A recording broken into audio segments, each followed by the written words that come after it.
오늘은 복은 억지로 안 된다. 복은 억지로 안 된다라는 제목으로 하나님 말씀 증거하도록 하겠습니다. 우리 복이 뭡니까? 복이 뭐라고 생각하십니까? 또 다른 말로 하면 축복이 뭐라고 생각하십니까? 복이라는 것은 오늘 제목과 마찬가지로 억지로 안 되는 것입니다. 억지로 되는 거라 그러면은 우리 이 세상에서 속임수를 쓰는 사람 복 다 받을 것입니다. 또 영악한 제주꾼들 모든 복 다 받을 것입니다. 또 권모술수 갖고 있는 사람들 다 승리하게 될 것입니다. 근데 우리 일상의 삶을 한번 보십시오. 좀 연세 드신 분들에게 한번 물어보라고요. 인생이 어떤 거냐? 그러면은 또 성경을 보십시오. 최종 승리자를 보면은 속임수 펴는 사람 또는 뭐 영악한 재주를 가진 사람, 권모술수 있는 사람, 잠시 잠깐 잘 돼 보이지만 그 이익을 추구하는 사람 최종 승리 못합니다. 결국 마지막에 승리하는 사람은 누구냐? 복 받은 사람이 승리합니다. 축복이 임하는 사람이 승리한다는 거예요. 인생에서 이것을 꼭 붙들어야 된다는 것입니다. 예를 하나 들어본다 그러면 창세기 31장에 보면은 거기 라반이라는 사람과 또 조카 야곱이 나오죠. 그 어려움 당해서 삼촌 라반의 집에 가서 20년 동안 섬기고 또 결혼도 하고 그러지 않습니까? 거기 보면 라반은 어떤 인물로 나오느냐 하면은 자기 자신의 유리함만을 주장하는 사람입니다. 철저하게 자기 이익, 자기 유리함, 또 속임수 펴는 사람입니다. 번번이 속이고 또 계약을 했다 그러면 맨날 계약 변경하고 했던 계약도 또 불이행하고. 그래서 야곱이 그의 그 아내들에게 얘기하잖아요. 그 아버지를 평가할 때 이렇게 얘기합니다. 창세기 31장 6절을 보니까 그대들도 알거니와 내가 힘을 다하여 그대들의 아버지를 섬겼거늘 나 충성 다한 거 알지. 그리고 7절 보니까 그대들의 아버지가 나를 속여 품삯을 10번이나 변경하였느니라. 10번이나 속였다는 거예요. 그죠? 품삯 준다 그러고 안 준다 그러고 안 주고. 그러나 하나님이 그를 막으사 나를 해치지게 못하게 하셨으며, 그러니까 하나님의 복이 임하니까 내가 넘어지지 않았던 거지. 만약에 니네 아버지의 그 뜻대로만 됐다 그러면 나는 이미 망했을 것이다. 그런 고백입니다. 그러니까 이걸 통해서 야곱이 깨달은 게 뭐예요? 인생의 승리는 하나님의 복으로 되는 거지 권모술수로 되는 것이 아니다. 그걸 깨닫게 되죠.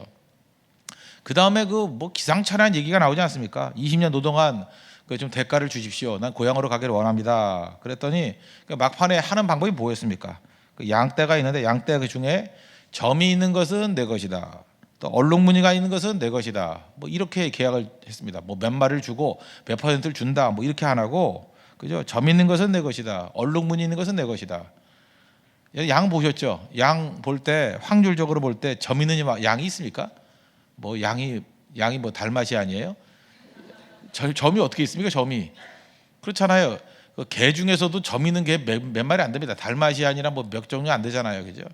우리 집에 있는 그 말티스 이런 애들은 점이 없죠. 어떻게 점이 있어요? 물론 늙어서 조그만 점 생기는 그런 거 말고요. 얼룩얼룩한 점이 생길 리가 없잖아요.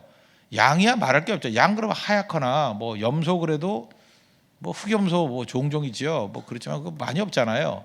흑염소도 아니에요. 이렇게 점 있고 얼룩 있는 거 그런 거 태어나면 내 거다 그랬다는 거예요. 확률적으로 희박한 확률이고 거의 불가능한 일입니다. 불리한 일입니다. 창세기 31장 8절 보니까 하나님이 복 주시니까 어떤 일이 벌어졌냐? 그가 이르기를 점 있는 것이 내 싹이 되리라 하면 온 양떼가 낳은 것이 점 있는 것이요. 하나님 복이 임했다는 거죠. 점 있는 것이 네 거야 그러면 그다음부터 점 있는 게 막 태어나고, 또 얼룩무늬 있는 것이 내 싹이 되리라 하면 온 양떼가 낳은 것이 얼룩무늬 있는 것이니. 이게 복이지 이게 어떻게 인간의 술수냐는 거예요. 그럴 수 없다는 거죠. 하나님이 복 주시면 된다는 거예요. 하나님이 이같이 그대들의 아버지의 가축을 빼앗아 내게 주셨느니라. 하나님이 복 주시니까 되더라 그 얘기죠. 우리 인생도 이렇게 살아야 된다는 것입니다. 확률로 살고 그죠? 뭐 세상에 가는 길 중에 이게 뭐 확실한 길이야 이렇게 가서는 안 된다는 거예요. 그건 세상 일이지.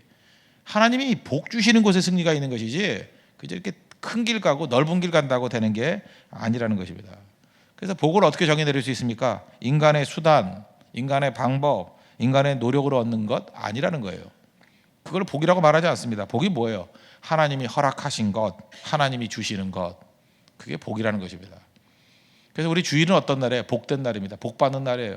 주일에는 복 받는 날인데 복 받으려고 그러지 않고 나가서 뭐 공부한다고 그러고 일한다고 그러고 그러니까 복을 저버리는 인생이죠. 그래서 주일은 우리가 세상에 선포하는 거예요. 우린 노동 다 중단하고 내가 하는 힘쓰는 거 다 중단하고 우린 복으로 사는 존재다. 그래서 외치는 거예요. 봐라, 우리 복으로 사는 거다. 선교도 마찬가지죠. 다른 사람들은 열심히 돈 모아가지고 힘쓰고 애쓰고 해야 된다 그러는데 아니라는 거예요. 우린 중단해버리고 하나님의 말씀을 먼저 증거한다는 거예요. 그의 나라와 그 일을 먼저 선포한다는 것입니다. 그리고 나머지 모든 것은 덤으로 얻겠다. 이 모든 것을 너에게 더하시리라. 무슨 얘기입니까? 우리는 복으로 사는 존재라는 거예요. 복. 그걸 세상에 알리는 것입니다. 모든 사람들은 조건 따지잖아요. 그 조건에서 될 리가 없다. 근데 하나님이 복 주시면 된다. 하나님이 하시면 된다. 하나님이 하시지 않으면 설명할 길이 없는 인생. 하나님은 우리에게 복 주시는 존재, 또 우리는 복 받은 존재가 되는 것을 만방에 알리기를 원하신다는 것입니다. 그게 복이에요. 오늘 새벽에 왜 나오셨어요? 여러분들 새벽에 나올 때 뭐 어쩌다가 알 거 아닙니까? 새벽마다 어디 가세요? 그러면 나는 하루의 시작을 하나님 앞에 예배와 기도로 시작을 합니다. 왜냐? 그게 뭘 말하는 거예요? 인생은 하나님의 복으로 살아가는 존재입니다. 그걸 선언하는 거죠. 우리 대학생들 특별 새벽 기도회 기간 중에 뭐 기말고사 이런 거 있지 않았습니까? 먼저 나와서 하나님 앞에 기도하고 예배 드리고 시험에 임했습니다. 그런 사람들이 얼마나 많아요. 그죠? 그런 사람들이 지금 외치는 게 뭐예요? 나는 노력으로 살아가는 인생이 아니라 하나님의 복으로 살아가는 인생이다. 한번 보자는 거예요. 누가 승리하나. 그것이 믿음의 본질이라는 것입니다. 하나님의 복을 구하고 의지하는 존재. 그게 하나님의 백성이라는 것입니다. 그래서 복은 따라다니는 게 아닙니다. 내가 복된 존재가 되면 복은 임하는 거예요. 다윗에 대해서 이렇게 표현합니다. 하나님 마음에 합한 사람이다. 그게 무슨 얘기예요? 더 요약하면 복된 존재라는 거예요. 하나님 마음에 합하니까 하나님께서 그에게 모든 복을 다 주시는 거 아닙니까? 그래서 승리했다. 제가 그 경영학과 입학했을 때 우리 학장님이셨던 분이 송자 교수님이었어요. 나중에 뭐 연세대 총장까지도 하셨던 분인데 그분이 첫 시간에 들어와서 했던 얘기 이제 잊혀지지 않습니다. 너희들 뭐 돈 벌려고 여기 왔지 뭐 그러더라고요. 뭐 그렇겠습니까? 그냥 경영학이라 돈 벌려고 온 것도 아니고 그냥 얼떨결에 한 거죠. 그렇지만 하나 명심하라 그러더라고요. 돈은 따라가면 돈이 도망간대요. 그런데 니네들이 웬만하면 돈을 향해서 도망치면 돈이 와서 너희들을 잡을 것이라고. 절대로 돈 추구하는 사람 되지 말고. 그러면서 처음에 믿는 분인지 몰랐어요. 나중에 보니까 하나님을 추구하고 복된 존재라는 거예요. 복된 존재. 그러면 돈이 와서 너를 잡아버릴 거라고. 막 도망쳐도 야, 이거 지겨워 죽겠어. 왜 다 돈이 오냐? 이렇게 된다는 거예요. 그죠? 실제로 그런 그 예증들을 많이 봤습니다. 그게 바로 뭐예요? 복으로 살아가는 존재라는 것입니다. 그래서 오늘 이 적용 두 가지를 했으면 좋겠는데 제일 중요한 건 첫 번째는 뭐냐? 복은 하나님이 주시는 것이다.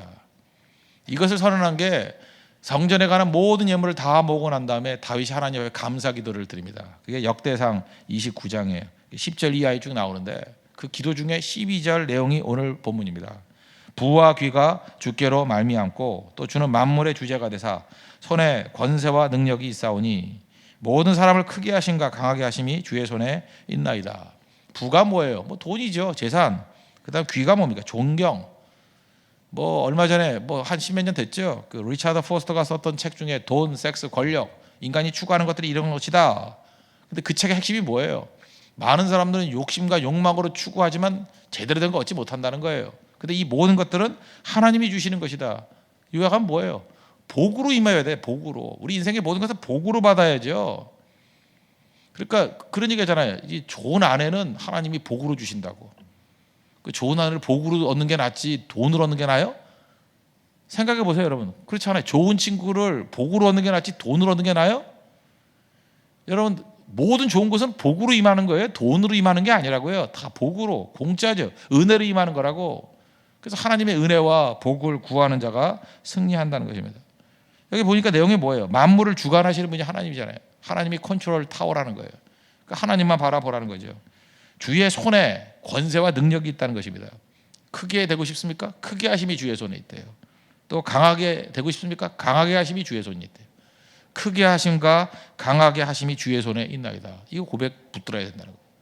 다윗이 왜 승리했느냐? 그는 복으로 산 존재입니다. 그래서 하나님 앞에 이 복을 간구하잖아요. 이스라엘 모든 백성들에게 너희들의 인생의 지표가 뭔지 아느냐?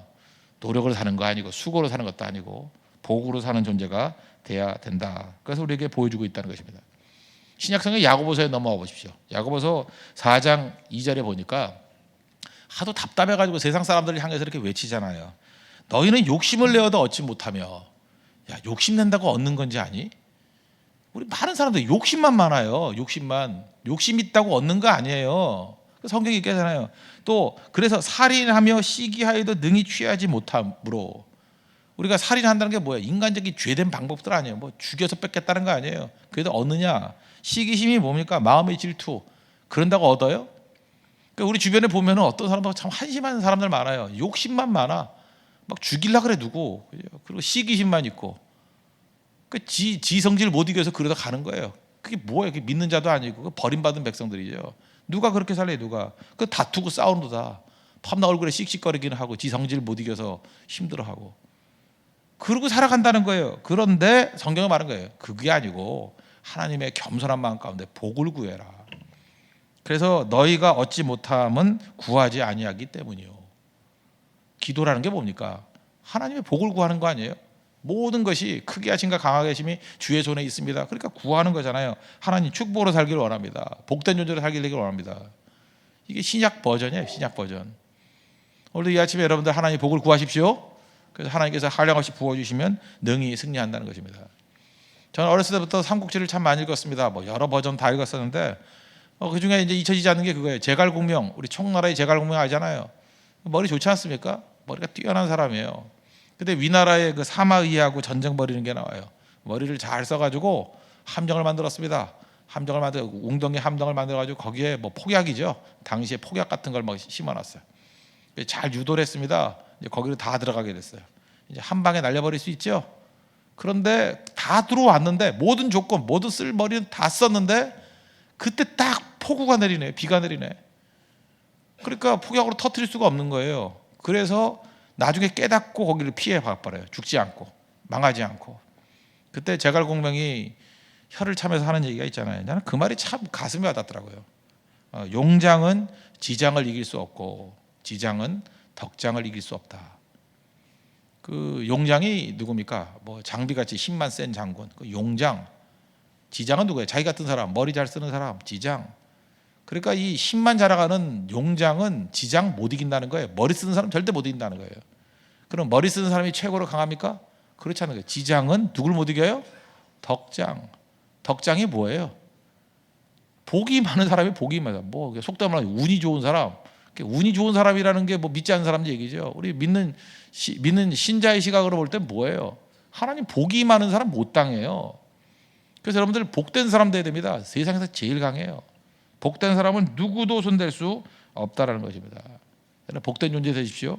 그럼 언제나 승리하는 우리 하나님의 거룩한 백성이 된다는 것입니다. 그래서 여러분들 깨자마자 제일 먼저 해야 될 게 뭐냐면 하나님 오늘도 축복해 주십시오. 여러분들 어떤 사명을 맡았죠? 그때마다 꼭 해야 될 게 뭐냐면 하나님 내가 하는 일에 복 내려 주십시오. 또 그다음에 우리 양떼들을 거느리고 있지 않습니까? 그때 양떼들 하나님 저들이 복 받게 해 주십시오. 내가 복의 통로가 되게 해 주십시오. 복의 근원 되게 해 주십시오. 회사를 이끌어 가시는 분들은 꼭 잊지 마십시오. 우리 회사에 복 내려 주십시오. 우리 직원들이 복 받게 해 주십시오. 그게 중요하다는 거예요. 그래서 복 받는 일이라 그러면 절대로 피하면 안 됩니다. 왜? 우리는 복으로 이루어지기 때문에. 주일은 어떤 날이에요? 이날은 주의 복된 날이에요. 복된 날. 복 받는 날이에요. 집중적으로 복 받는 날이에요. 그날 딴짓을 해요? 복 안 받고? 복 받아야죠. 그리고 이해가 안 되는 게 뭐냐면 주차장 빨리 나가서 차를 빨리 빼서 뭐 하려고? 축도할 때 도망치는 사람들. 축도가 뭔데? 복 받는 거 아니에요? 베네딕션. 이게 복 받는 거 아니에요? 하나님이 복 주시는 시간인데 그때 도망쳐서 빨리 차 빼겠다고 차를 빼는 게 아니라 복을 빼가고 있어요. 복을 빼는 시간이에요. 복을 빼는 시간. 복 받는 시간이라고요. 복 받는 새벽 시간에 제일 먼저 나와야 될 이유가 뭔지 아십니까? 복 받는 거예요. 예수님께도 유대인들 전통이 있었죠. 어린아이들 데리고 와서 예수님께 안수해 주기를. 그게 바로 뭐예요? 복 받기를 원했다고요. 예수님께서 그걸 거절하셨어요? 복 받기를 원해서 나오는 사람들 하나도 거절하지 않으시고 한량없는 축복과 은혜를 부어주셨어요. 이게 지혜라는 거예요. 지혜. 그래서 여러분들 뭐든지 시작할 때 예배 드리는 게 뭡니까? 축복으로부터 시작되길 원합니다. 첫 번째는 예배예요. 어떤 성도님 지난 주간에도 자동차를 하나 뽑았대. 요즘에 그렇게 유치한 사람이 어디냐? 차 나오는데 기도해야 돼. 얘 차가 흔하지 않을 때는 그런 거 다 했어요. 차 샀다고 예배 드리는 거 많았어요 옛날에. 여러분 상상이 안 가시죠? 저도 지금 생각하니까 흐뭇하다 못해 유치찬란하네, 그죠? 차 샀다고 거기 가가지고 꽃 달아놓고 막 예배 드렸어요. 차 샀다고 안전을 지켜달라고. 근데 오래간만에 차를 샀다고 기도해달라고 그러고 안에서 그냥 안전하게 해주시고 그죠? 이 차를 통해서 만나는 사람마다 복 주시고 세워달라고. 그거 나쁜 거 아니에요. 그게 참 하나님 그 마음을 귀하게 계신다고요. 첫 번째 차를 모으는데 하나님 축복으로부터 시작되길 원합니다. 그게 왜 나빠요? 얼마나 좋은 거예요. 결혼식도 결혼식이라 그러지 않아요. 결혼 예배라 그러죠. 복 받고 가정이 시작되는 거라고요. 그래서 모든 그죠? 크게 하심과 강하게 하심이 주의 손에 있습니다. 모든 복은 하나님이 주시는 것이다. 이거 붙들고 오늘도 이 아침에 부어주시는 하나님의 능력과 은혜를 충만히 누리는 믿음의 종 되기를 바랍니다. 또 한 가지는 뭐냐 하면 그러므로 복 주신 분이 하나님이니까 이제 할 일이 뭐예요? 주님께 맡기라는 거예요. 다 맡기라. 잠언을 보면 지혜서 그러지 않습니까? 지혜가 있는데 거기 지혜의 내용이 뭐냐 하면 하나님께 다 맡기라는 거예요. 라반의 입장에서 볼 때 야곱은 바보처럼 보이죠. 바보처럼 안 보입니까? 바보잖아요. 복만 구하고 자기가 할 수 있는 거 하나도 안 하고. 근데 최정승이 누가 있어요? 다 하나님께 맡긴 자가 승리하잖아요. 그래서 세상 사람들이 복을 구한다 그러면 바보라 그래요. 내 주먹을 믿지 그러는데 지나봐요. 그 복을 구한 사람이 다 승리하는 거지. 그래서 특별히 잠언의 많은 부분이 하나님께 맡기라는 장면이 나오지만 특별히 잠언 16장을 보면 맡기라는 얘기가 많이 나와요. 1절부터 3절까지만 읽어드리면 마음의 경영은 사람에게 있어도 말의 응답은 여호와께로부터 나오느니라. 마음에 백날 품어봐야 응답은 하나님이 주시는 거다. 사람의 행위가 자기 보기에는 모두 깨끗하여도 여호와는 심령을 감찰하시느니라. 하나님께서 그 마음의 본질을 보신다는 거고. 3절 중요하죠. 너희 행사를 여호와께 맡기라. 그리하면 내가 경영하는 것이 이루어지리라. 그러니까 일을 이루기 위해서 필요한 게 뭐예요? 여호와 하나님께 다 맡기는 거예요. 맡기는 거.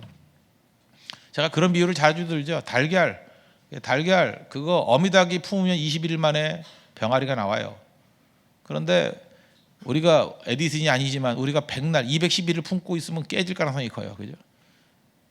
2100일을 품어도 병아리 안 나와요. 그러니까 달걀을 품고 병아리가 나오려면 암탉이 품어야 되는 거와 마찬가지로 모든 문제에 대한 응답은요, 내가 품으면 안 돼요. 내가 품으면 썩어요. 211을 품어도 절대 해결이 없어요. 문제는 누가 품어야 돼요? 하나님이 품으셔야 돼요. 하나님께 맡기는 거예요. 맡기면 주님이 이루어 주시는 거라고. 그게 복입니다. 복. 하나님 복 주실 뿐만 아니라 모든 것을 열매 맺게 만드시고 거두게 만드시는 것도 하나님이시다. 그래서 지금도 여러분들 마음속에 품고 있는 과제들이 있죠. 풀리지 않는 문제들. 한번 곰곰이 생각해 보세요. 그거 여러분 자기 자신이 품고 있기 때문에 그런 거 아닙니까? 기도가 뭔데요? 주님께 맡기는 건데요. 다 맡기면 그죠? 내가 경영하는 것이 이루어지리라. 오늘도 주님께 맡김으로 말미암아 이루어지는 하나님의 거룩한 백성 되기를 바랍니다. 그래서 기도가 뭐냐면 내 문제를 하나님의 문제로 만들어 버리는 거예요. 내 싸움을 하나님의 싸움으로 만들어 버리는 거예요. 다윗이 그랬잖아요. 골리앗 나올 때 골리앗과 내가 싸운다. 우리 뭐 맨날 다윗과 골리앗 그러지만 그 다윗이 계속해서 외치는 내용이 뭐예요? 다윗과 골리앗이 아니에요. 하나님 대 골리앗이에요. 너는 칼과 단창으로 내게 나오지만 나는 뭘 갖고 나간다고요? 만군의 여호와의 이름을 들고 나간다. 하나님이 나가 싸운다는 게 하나님이 상대가 안 되죠. 다윗과 골리앗 그러니까 골리앗이 커 보이지만 이 싸움은 하나님 대 골리앗의 싸움을 만들어 버리잖아요. 그러니까 하나님 백전백승이지. 교회가 그래야 됩니다. 겸손함이 왜 중요한지 알아요? 나는 죽고 하나님이 싸우시게 만드는 거예요. 내 영광은 다 사라지고 하나님의 영광을 들고 나가는 거예요. 그러면 하나님의 싸움이 됩니다. 내 싸움이 아니라 하나님의 싸움이 되고 내 문제가 아니라 하나님의 문제가 되면 100% 승리할 수 있다라는 거예요. 그래서 그게 필요한 게 뭐예요? 어깨에 힘 빼십시오. 내가 싸우려고 하니까 내 주먹에 힘이 들어가면 안 되죠. 하나님의 손이 일을 하셔야 돼요. 하나님의 손이. 그러니까 내 어깨는 힘 빼고 하나님 일하여 주시옵소서. 그거예요. 오늘 어깨 힘 빼십시오. 훅가시 다 빼고 하나님 앞에 힘 빼고 나가는 거예요. 힘 빼고. 그래서 힘이 잘 안 빠지니까 하는 일이 뭐예요? 철학기도도 하고 금식도 하고. 그래도 안 빠지면 몇 대 맞아야 빠지죠. 맥이 다 빠져야 돼요. 다 빠지면 그때 일이 되기 시작해요. 그래서 깨닫는 거죠. 아, 복으로 되는 거구나. 하나님이 부어주시는 거구나. 힘 빼는 겁니다. 힘 빼는 거. 억지로 하는 거 아니라는 거예요. 억지로 사는 게 아니라는 거예요. 복으로 살아가는 거. 다시 야곱으로 들어가면 야곱이 얼마나 억지로 살았습니까? 그래서 바로왕 앞에서 고백하죠. 창세기 47장 9절. 뭐 유명한 얘기 아니에요. 내 나그네 길 참 오래 살았는데 130년이나 되었다고. 그 우리 조상들의 그 나그네 길 연조에는 미치지 못하는데 자기를 어떻게 표현하면 험악한 그 험악한 세월을 보냈대요. 내가 힘쓰고 애쓰고 그 다음에 억지로 살았더니 험악한 세월을 보냈대요. 여러분 제발 험악한 세월 보내지 마십시오. 더 이상 험악한 세월 보내지 말라고요. 근데 아들을 잃으면 잃으리로다. 그 에스더 같은 고백이죠. 죽으면 죽으리로다. 잃으면 잃으리로다. 누구 고백이에요? 야곱의 고백. 하나님께 다 맡겼어요. 맡겼더니 잃었어요? 베냐민도 얻었고 잃어버렸다고 생각했던 요셉도 얻게 됐고 다 얻게 됐잖아요. 12명의 아들. 한 명도 잃지 않냐고 다 얻었잖아요. 그 12명 그 망나니 같은 아들들이 12지파가 됐어요. 야곱만큼 성공적인 인생이 없어요. 하나도 야곱 손에 들어가면 버리는 게 없어요. 다 살아나요. 다. 12명의 아들이 다 살아났다니까요. 아브라함도 이삭은 살았지만 이스마엘은 버림받았잖아요. 안 그래요? 이삭도 야곱은 구원받았지만 그 에서는 버림받았잖아요. 그런데 야곱은요 자기가 껄렁껄렁하게 살아서 그런지 모르지만 버리는 게 없어요. 저 여러분들 리더들이 야곱 같은 리더가 되었으면 좋겠습니다. 하나도 버리는 게 없어요. 망나이들까지도 다 건져내요. 폭력적인 애들 다 건져내요. 12지파가 됐다니까요. 이유가 뭐예요? 잃으면 이리로다. 복으로 사는 거예요. 그걸 깨달았다고. 다 살아나잖아요. 그래서 승리한다는 것입니다. 여러분들 힘 들어가고 내 판단과 내 뜻으로 한다 그러면 뭐 한두 가지 이룰 수 있습니다. 근데 결정적으로 다 잃어버립니다. 실패합니다. 모든 걸 다 얻기 위해서 야곱에서 배워야 됩니다. 맡기십시오. 다윗도 마찬가지죠. 다윗이 이스라엘이 통일 왕국의 왕이 됐습니다. 다 품었어요. 이유가 뭐예요? 자기 힘으로 나라를 얻으려고 그랬으면 분열됐어요. 근데 하나님께 다 맡기고 복으로 구하잖아요. 좀 늦게 가더라도 하나님이 심판하시는 거고 하나님 복 주시는 그걸 얻기를 원합니다. 그랬더니 전체를 하나로 통합시키잖아요.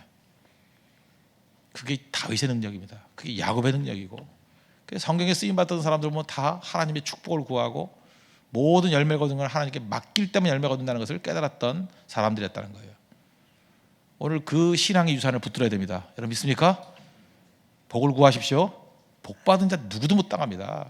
덕장 누구도 못 당합니다. 그리고 주님께 맡기십시오.